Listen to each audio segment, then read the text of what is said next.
In the quiet echoes of my mind, a corridor stretches into infinity. It's not built of brick or stone, but of memories, each one a photograph, moving, living, breathing just for a moment.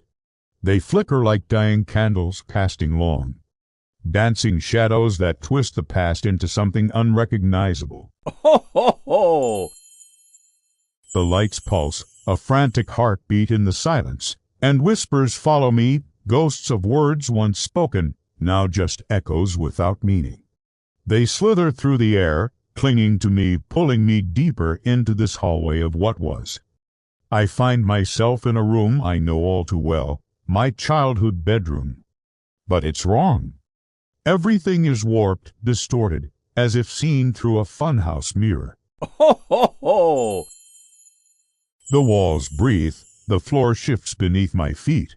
And there, in the corner, my mother stands. Her form is twisted, her smile a grotesque slash across a face that is almost hers, but not quite. The love in her eyes has been replaced by a cold, hollow emptiness. She reaches for me, her fingers elongating, stretching into claws.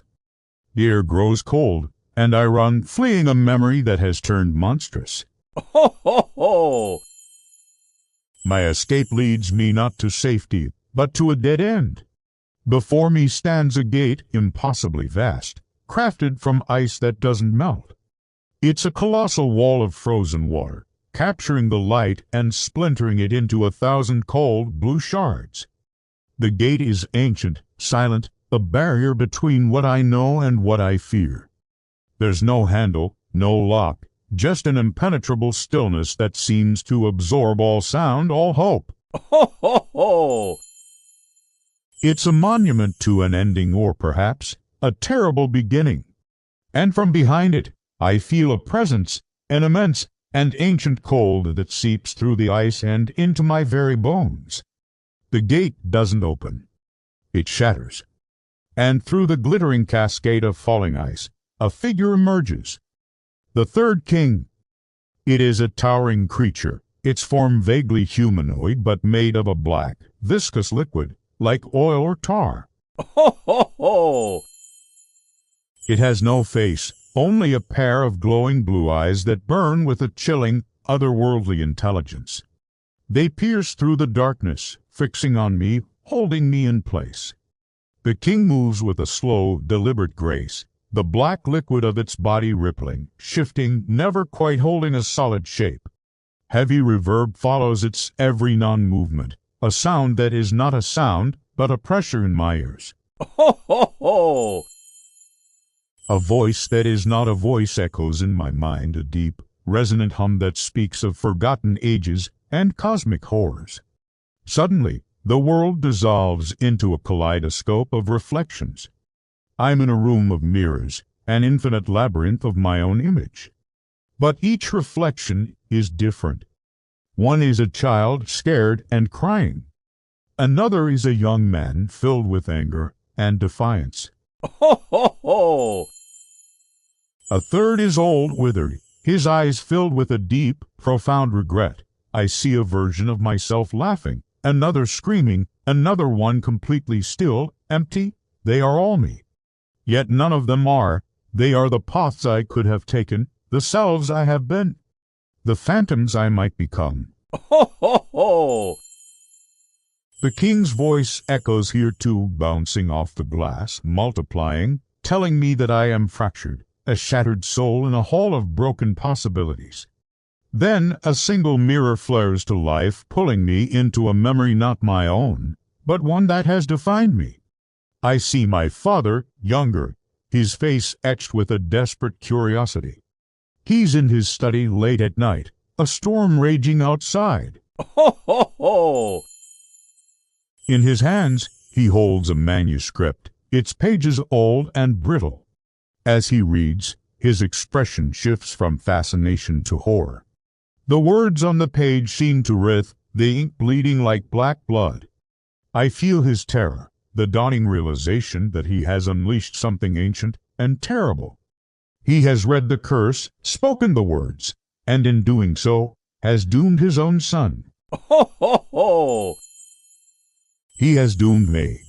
The room grows cold, and a shadow detaches from the corner, taking a form I now know all too well. The vision shatters. The mirror room explodes around me in a symphony of destruction. Shards of glass fly like daggers, each one carrying a distorted reflection of my face, my fear. The sound is deafening, a high-pitched scream of tearing reality. Ho, ho, ho! I fall through the chaos, through the swirling fragments of myself, landing back in the cold, dark space before the king. The ritual is about to begin. I am paralyzed, a puppet whose strings have been cut, able to do nothing but watch. The king extends a hand, its liquid fingers reaching not for my body, but for my mind. I feel a cold intrusion, a psychic violation as it plumbs the depths of my consciousness. Ho, ho, ho! It searches through my memories, my fears, my hopes, brushing them aside like dust. And then it finds what it's looking for. With a sickening pull, it extracts a glowing blue shard from my very essence. It's a memory, a precious one, now a trophy in its dark hand. The king holds it up, examines it with its burning eyes, and then slowly it brings its other hand to my chest. Ho, ho, ho! An unbearable heat sears my skin as it burns a seal upon me, a mark shaped like a sigil of flowing water. It is a brand of ownership, a claim. The world dissolves one last time. The cold blues and blacks give way to a suffocating heat. I am standing in a vast, black desert. The sand is like ash beneath my feet, and above me, the sky is a sickening, blood-red canvas. There are no clouds, no sun, no moon. Ho, ho, ho! Just an endless crimson expanse that promises no dawn. The air is thick with a coppery scent, and a profound silence hangs over this desolate wasteland. This is the king's domain. A world stripped of life, of color, of hope. It is a place where souls come to be forgotten. I am not alone for long. On the horizon, a new figure begins to rise. Ho, ho, ho! It is immense, dwarfing the landscape. Its form is indistinct, a shimmering silhouette of pure heat and fire.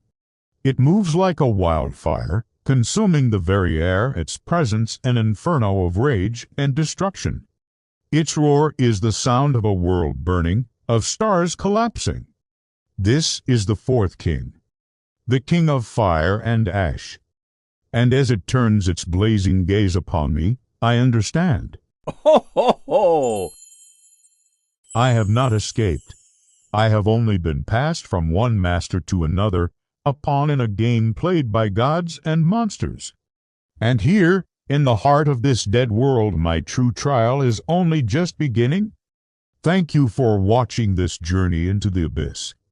If you were captivated by this story, be sure to like, subscribe, and hit the notification bell. Ho, ho, ho! There are more kings to meet, and more horrors to uncover. Follow for the next chapter. Ho, ho, ho!